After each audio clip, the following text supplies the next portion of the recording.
All right.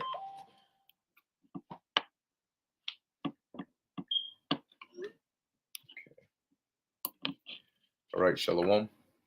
First and foremost, I want to give all praises, honor, and glory to Yahweh, Bahasham, Yahweh Shai, Bahasham, Rachak Wadash. Double honors to the elders and the apostles of Great Millstone, and peace and blessings to the elect. And I'm going to be continuing the book of First Maccabees. Today we're going to go into the second chapter, and Lord willing, it'd be edifying to the elect. Okay, so we're going to get right into it now. The first chapter we dealt more with, it gave like a brief history of the Greek Empire, starting with Alexander on down to his death, on down to the generals that took over after him, on down to Antiochus Epiphanes, and his reign and his the tragedies that he caused to come upon the nation of Israel, and a few things there. So picking up from there, we're still at the point where Antiochus he has given this decree, all right, where they set up idol altars, and they went around basically making sure that there were overseers set up to make sure that people weren't keeping their own laws, heavily so Israel, and that they had departed from that and they were doing after the ordinance of the king. So this is the book of First Maccabees, chapter 2. It says, "In those days arose Mattathias, the son of John, the son of Simeon, a priest of the sons of Joarib, from Jerusalem, and dwelt in Modin." Now, let's look this up here. Modin. Let's do Bible map.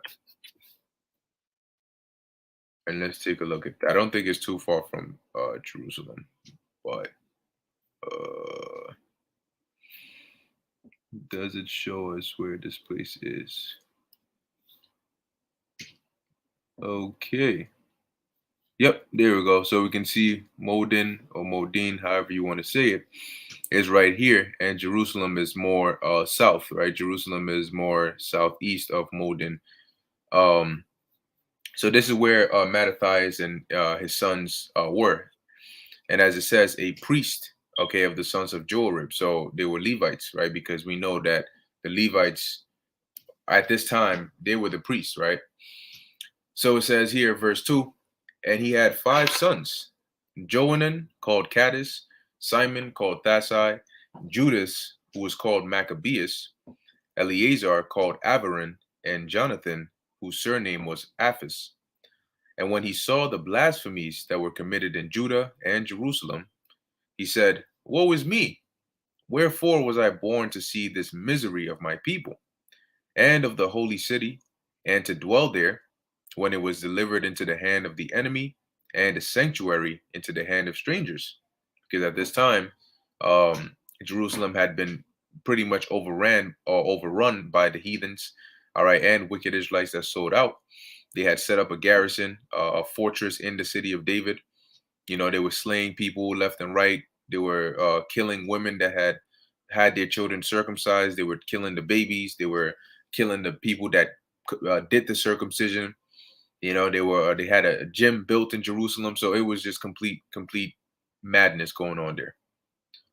Verse 8, it says, "Her temple is become as a man without glory. Her glorious vessels are carried away into captivity. Her infants are slain in the streets, her young men with the sword of the enemy. What nation hath not had a part in her kingdom and gotten of her spoils? And all her ornaments are taken away. Of a free woman she has become a bond slave." And what he's doing is he's basically personifying Jerusalem, to being poetic with it, but in a form of emphasizing, because sometimes you can only emphasize something so much when you speak of it as it is. It isn't until you personify it, or you put it in certain terms, that you can really put such emphasis on it, right? So that's what he's doing here, likening Jerusalem as at one point being a free woman to now becoming a bond slave. That's basically describing the condition that it was in. "And behold, our sanctuary, even our beauty and our glory, is laid waste, and the Gentiles have profaned it. To what end, therefore, shall we live any longer? Then Mattathias and his sons rent their clothes and put on sackcloth and mourned very sore. Now, as you're reading this, you have to imagine what's going on.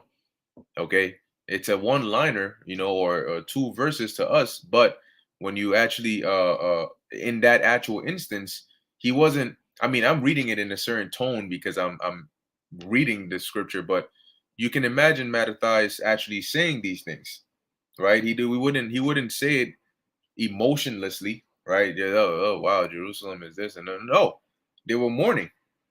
Okay, so they said it out of stress, out of sorrow, out of anger, and it said, as you can see, they rent their clothes and mourned very sore. So it goes on to read. It says, in the meanwhile, the king's officers, such as compelled the people to revolt, came into the city of Modin to make them sacrifice. Now, the king's officers, you had certain wicked Israelites that did get positions as like officers and so on and so forth, as well as different heathens and so on and so forth. It says, and so imagine how wicked that is. And when many of Israel came unto them, Mattathias also and his sons came together. So you can imagine the king's officers traveling, right, going through the cities, compelling people to revolt, meaning compelling them to go off, right? Hey, you come here, you sacrifice this. So they finally made their way to the city of Modin, where Mattathias and his sons were. And so everybody came, right? Oh, shoot, the officers are here. What is it? What's going on? And so Mattathias and his sons came along. So you can imagine that it said what? Many of Israel came. So there would be a crowd. Then answered the king's officers and said to Mattathias, on this wise, and said to Mattathias on this wise, thou art a ruler and an honorable and great man in this city, and strengthened with sons and brethren. Now therefore come thou first and fulfill the king's commandment, like as all the heathen have done, yea, and the men of Judah also, and such as remain at Jerusalem. So shalt thou and thy house be in the number of the king's friends, and thou and thy children shall be honored with silver and gold and many rewards.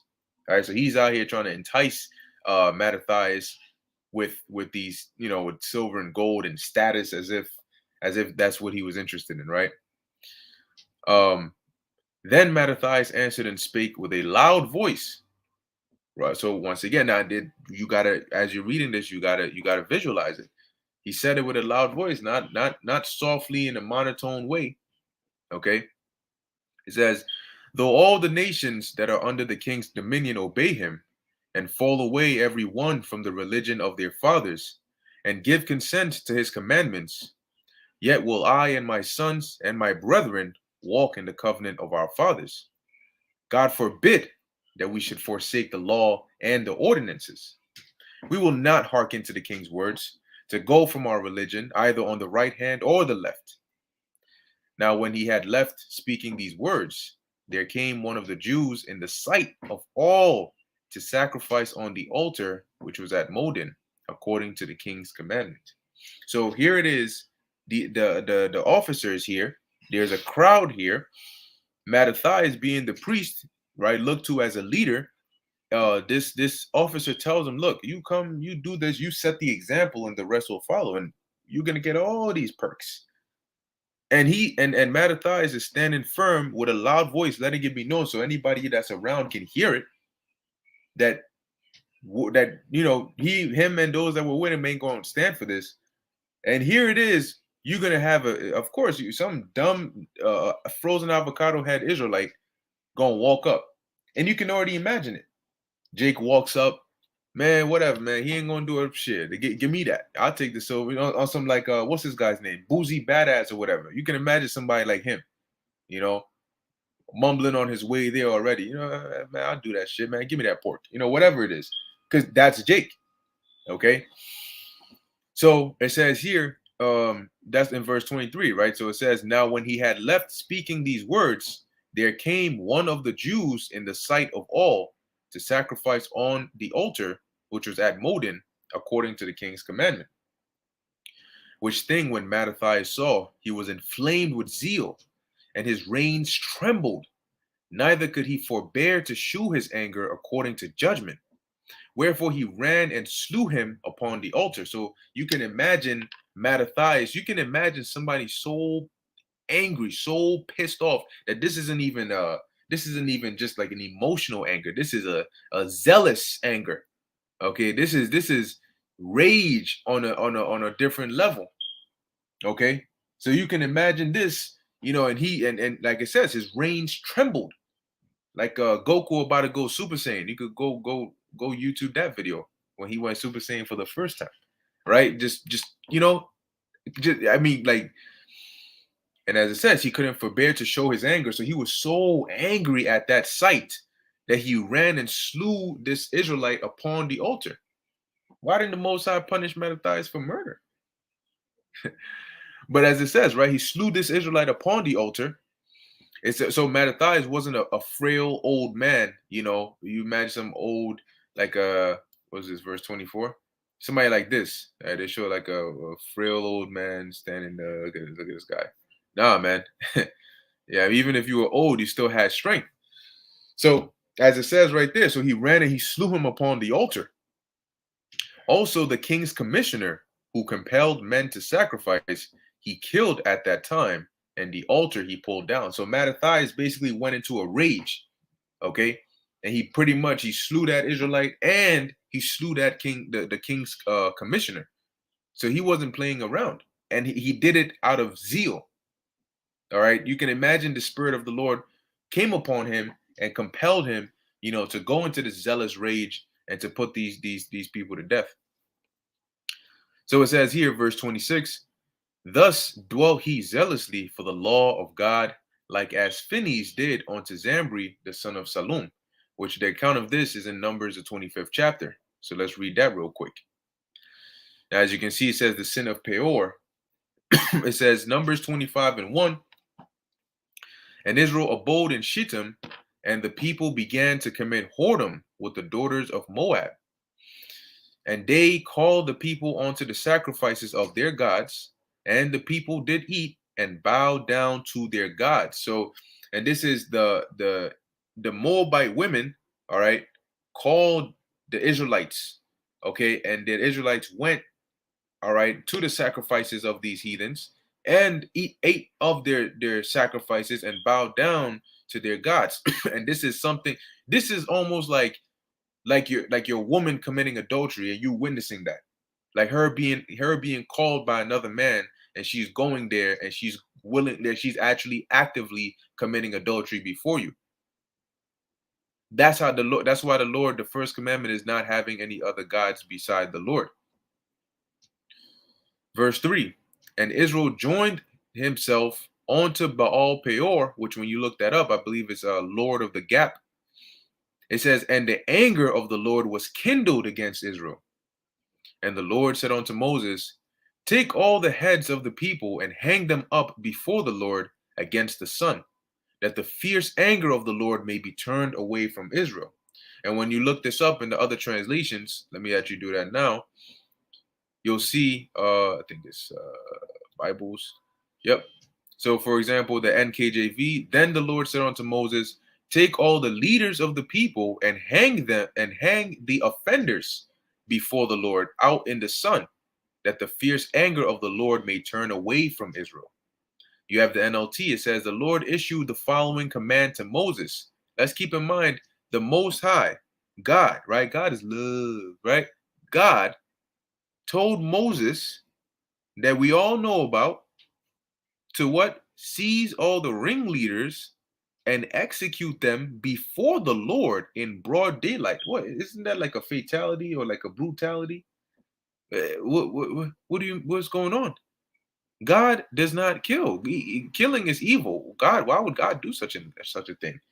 And once again, if somebody tells you that, you got to tell them, go and read the Torah. Go read the first 5 books of the Bible, and then you come back and tell me if the God you read about is the God that you thought he was. You can't get around it. Okay? This is why the Most High is to be feared. He's not squeamish. As it says here, so his fierce anger will turn away from the people of Israel. So the Lord told Moses to basically do a public execution. It says, where we at? Where we at? Okay. And Moses said unto the judges of Israel, slay ye every one of his men that were joined unto Baal Peor. And behold, one of the children of Israel came and brought unto his brethren a Midianitish woman in the sight of Moses and in the sight of all the congregation of the children of Israel, who were weeping before the door of the tabernacle of the congregation. Yet again, you have another dumbass Israelite who is he's so busy doing wickedness that here it is. The rest of those who knew their power were out here weeping and all that, and this dude is pulling up with a Midianitish woman to bring onto his brethren. All right. It says, and when Phinehas, the son of Eleazar, the son of Aaron, the priest, saw it, he rose up from among the congregation and took a javelin in his hand. And for those that don't know what a javelin looks like, this is what a javelin looks like. Javelin weapon. Weapons. Wow. What in the world? There we go. Something like that. Okay. There you go. So he grabbed this, well, pretty much like a spear, right? But Phinehas, all right, out of the zeal of the Lord, he took a javelin in his hand. Now, what do you think Phinehas was going to do with the javelin? It says here, and he went after the man of Israel into the tent and thrust both of them through, the man of Israel and the woman through her belly. So the plague was stayed from the children of Israel. Once again, you have to visualize what's going on. Now, ask one question. Okay, he goes into the tent. Now, the man came with a Midianitish woman into the tent. What do you think? What do you think was going on in that tent? You think they were playing patty cake? Clearly, this dude was either in the midst of partaking in certain activities or about to partake in certain activities. I will lean more towards in the midst of partaking in certain activities.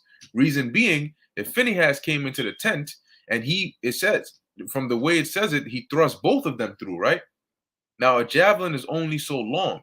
So in order to thrust the man through and also go through the belly of the woman, that means the man needs to be standing pretty close, standing, laying on top, whatever, pretty close to the woman, that with one thrust, you can get the man and the woman together.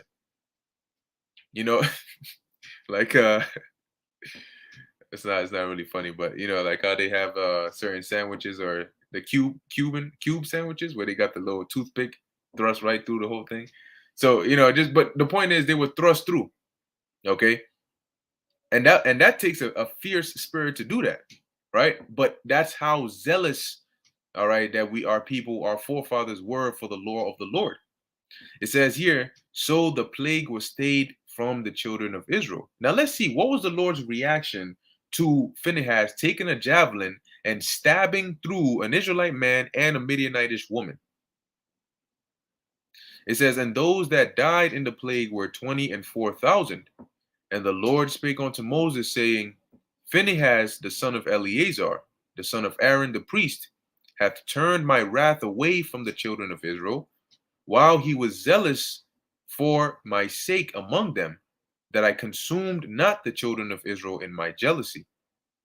Wherefore say, behold, I give unto him my covenant of peace, and he shall have it, and his seed after him, even the covenant of an everlasting priesthood, because he was zealous for his God, and made an atonement for the children of Israel. Now the name of the Israelite that was slain, even that was slain with the Midianitish woman, was Zimri, the son of Salu, a prince of a chief house among the Simeonites. This guy was a Simeonite. And the name of the Midianitish woman that was slain was Cosbi, the daughter of Zur.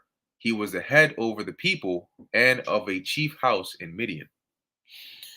And this is why you don't go after these women to let them take your heart away from your power, because then you're going off. But going on, I mean, if you deal with a chick, for the most part, a lot of chicks that are here, you know, they don't believe the truth that we believe. You know, it's not every chick you're gonna deal with that's gonna believe it, but the Most High is dealing with you, and what He's looking for is for you to keep your heart steady after Him. All right. Then if you can do that, then you'll be good. If not, then you just might get a javelin thrust through you as well. So it says here, verse 26, back in First Maccabees chapter 2, verse 26. Thus dwelt, thus dealt he zealously for the law of God, like as Phineas did unto Zambri, the son of Salom. And of course, being that it's the, in the Apocrypha, the names are spelled slightly different. So you'll see Zamri or Zambri, and you'll see Salom, which in the scriptures it's similar, but it's not this, slightly different. Um, so basically Mattathias his putting that Israelite and that officer to death, or that commissioner to death, was likened on to the zeal that Phinehas had when he thrust through Zambri or Zimri. It says, and Mattathias cried throughout the city with a loud voice, saying, whosoever is zealous of the law and maintaineth the covenant, let him follow me. So he and his sons fled into the mountains and left all that ever they had in the city. Kind of given that like like basically how they all rallied, like the house of David when you read in, I believe, the book of Samuel. I forget which book it was, but it goes into how those that were chafed in the spirit and they all basically came. I'm not saying that Mattathias is David. I'm in no way saying that. I'm just saying that those that were willing to stand for the law of the Lord rallying together, just reminded me of Second Samuel or First Samuel. But it says here, so he and his sons fled into the mountains and left all that ever they had in the city. Then many that sought after justice and judgment went down into the wilderness to dwell there, both they and their children and their wives and their cattle, because afflictions increased sore upon them. So basically, it started to become next to impossible to live in the city, because you would constantly have these commissioners and these officers coming and doing rounds, committing atrocities, killing and raping, forcing people to go off, constantly inspecting, and and if you even try to be a crypto Jew, right, a Jew inwardly, and act like whatever they wanted outwardly, it would still be too much. Okay. Verse 31. Now when it was told the king's servants that the host that was at Jerusalem in the Slakia, and the host that was at Jerusalem in the city of David. So remember that they had set up like a fortress or a garrison over there in the city of David, where they stored armor and food and victuals and wicked men to lie in wait. It says that certain men who had broken the king's commandment were gone down into the secret places in the wilderness. They pursued after them a great number, and having overtaken them, they camped against them and made war against them on the Sabbath day. And they said unto them, let that which ye have done hitherto suffice. Come forth and do according to the commandment of the king, and he shall live. But they said, we will not come forth, neither will we do the king's commandment to profane the Sabbath day. So then they gave them the battle with all speed. So they basically came there and said, look, let me cut you a deal. How about this? You done some stuff, right? And really, we ought to really put you to death. But let's let bygones be bygones. Put it water under the bridge. You just come and give you a second chance. You come and you do the king's commandment, and then we're gonna let you live. How about that? But the people said, no, we're not gonna do that. It wasn't we didn't refuse to do it on a whim or on a fluke. No, we're resolved not to do that. And also, as you see, to profane the Sabbath day, right? Because they would pretty much go be committing certain law unlawful acts, okay, which like this demon, that Israelite that was gonna go do it, that Mattathias slain, that's pretty much that, and whatever else the king wanted them to do.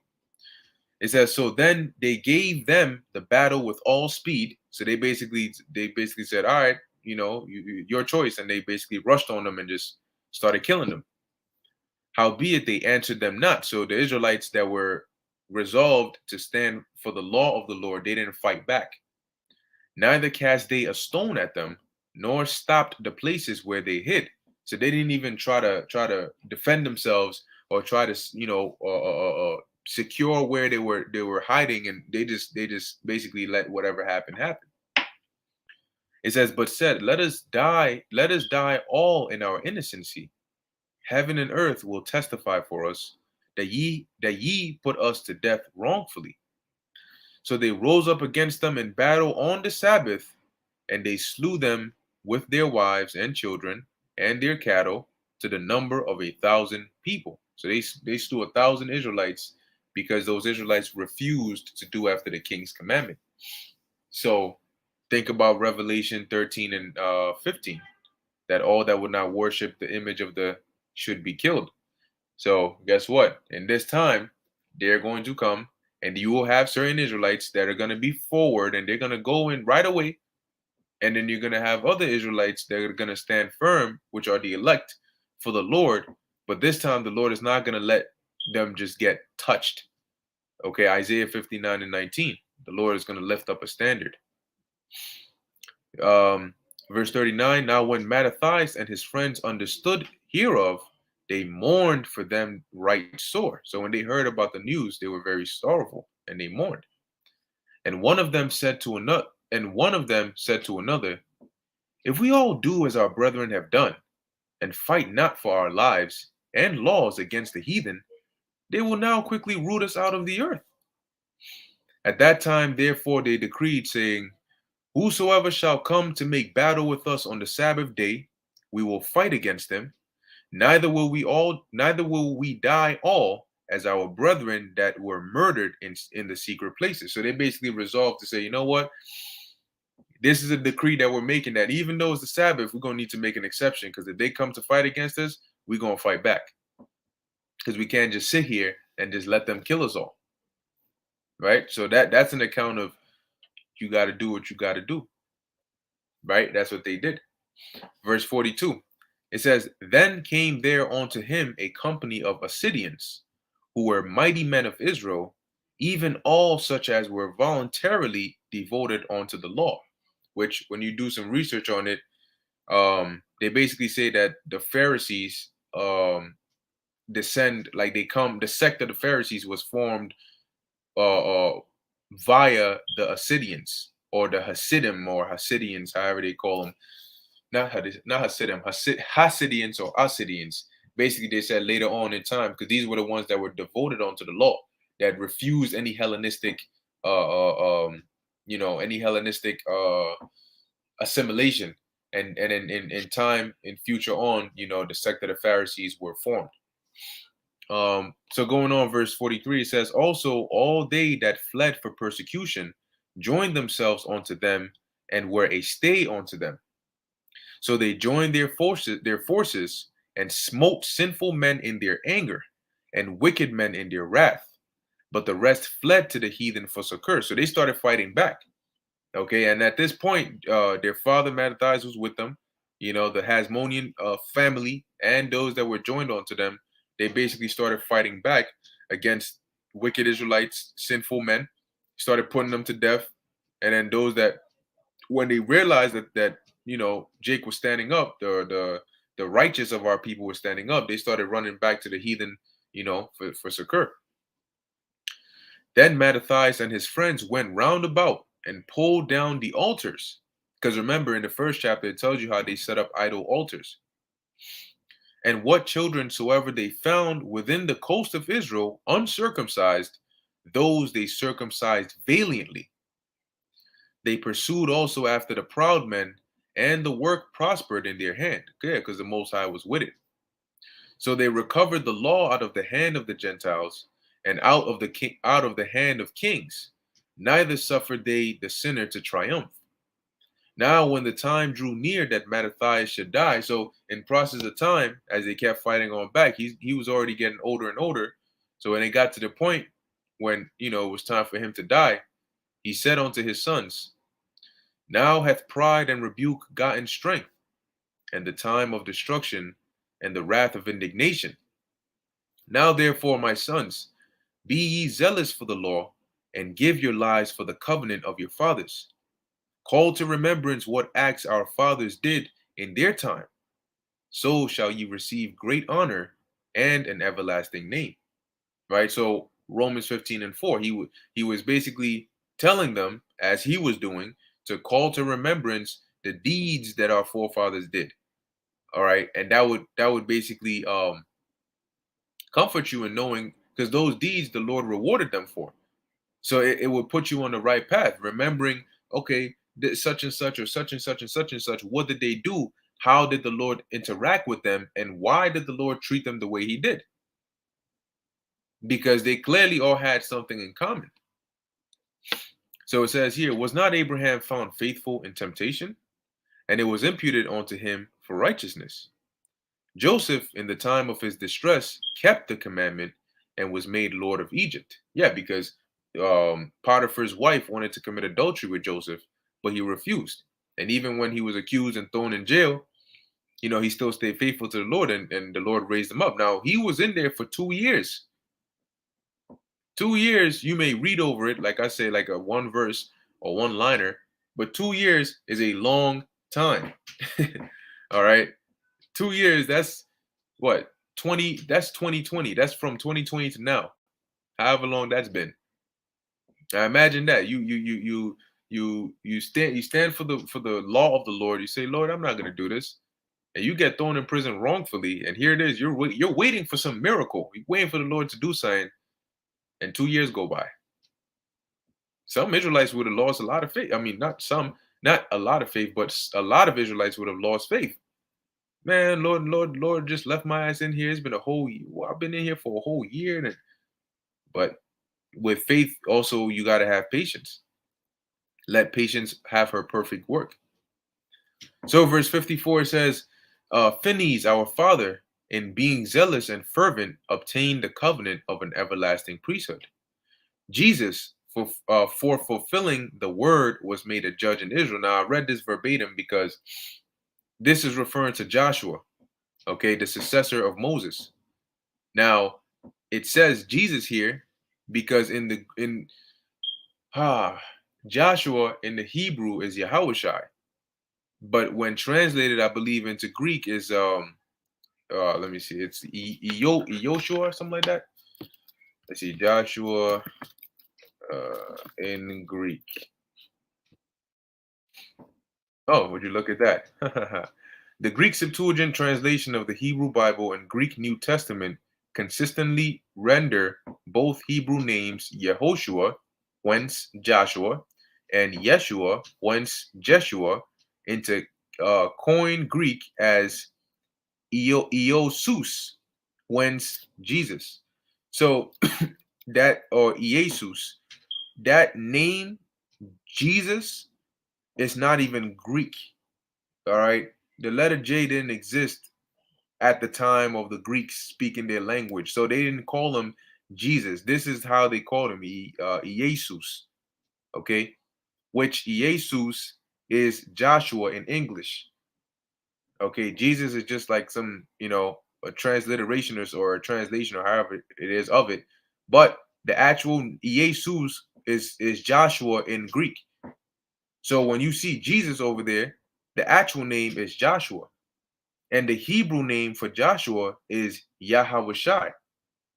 So when when you read in Matthew 1 and 21, for example, right? Matthew, quick point, 1 and 21.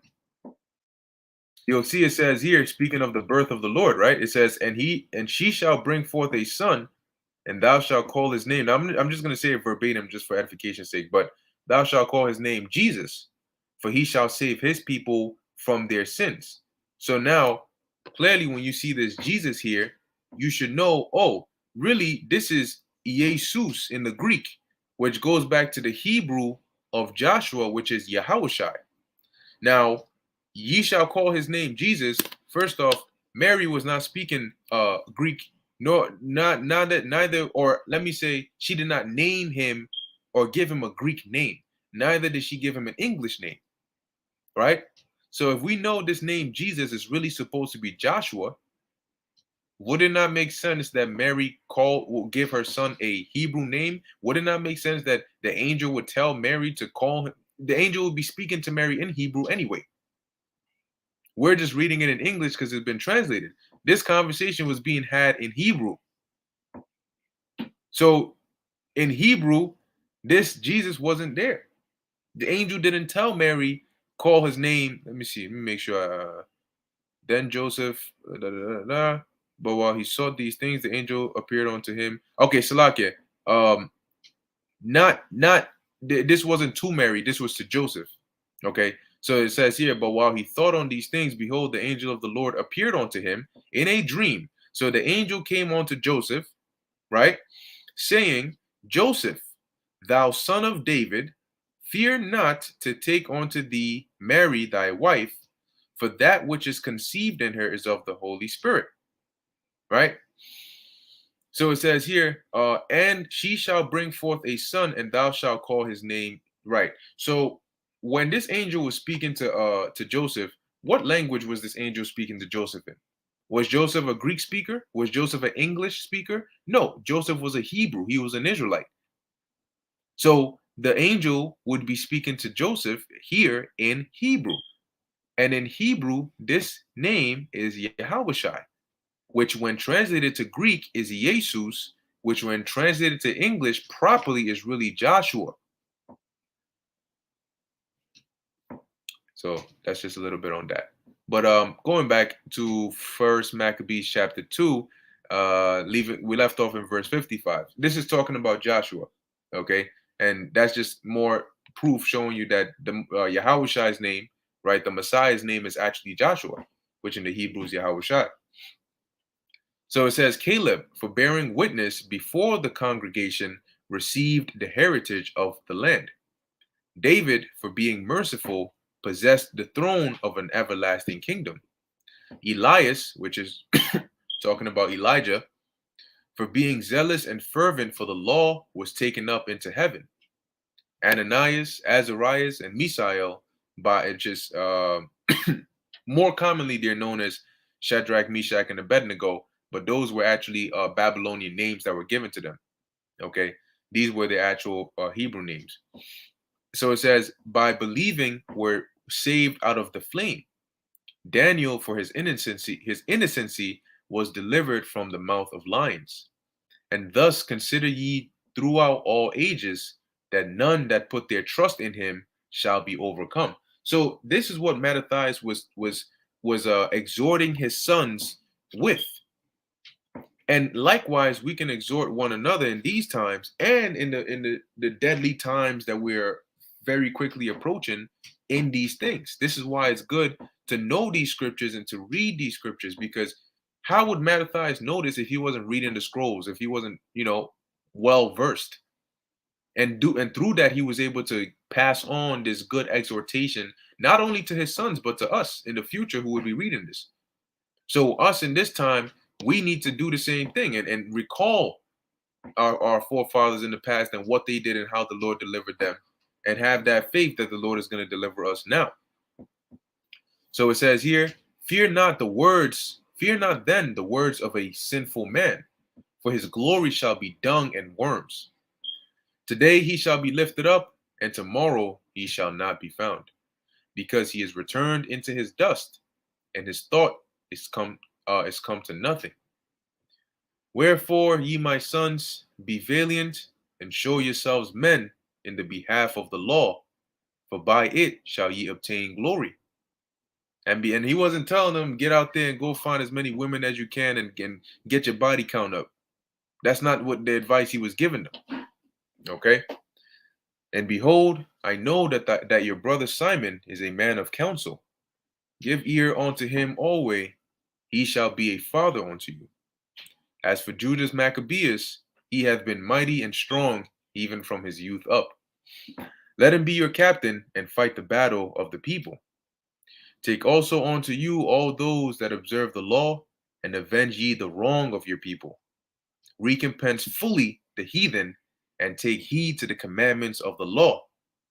So he blessed them and was gathered to his fathers, which is another way of saying that he died. When you gather to your fathers, or you slept with your fathers, because where fathers, meaning his forefathers, well, where were they? Right? Where would his fathers be? Where did they go? After they died, they went to the spirit world. So when he was gathered to his fathers, it means he also died and went to the spirit world. It says, and he died in the 146th year, and his sons buried him in the sepulchres of his fathers at Modin, and all Israel made great lamentation for him. And that's the end of First Maccabees chapter 2. So yeah, that's pretty much it on that. Lord willing, if the spirit permits, like I said, I will continue on, in the subsequent chapters, and Lord willing, we can get through the book. But I hope that was edifying unto the elect. In closing, I want to give all praises, honor, and glory to Yahweh, Bahasham, Yahweh Shai, Bahasham, Rakah Kodash. And until next time, Shalom.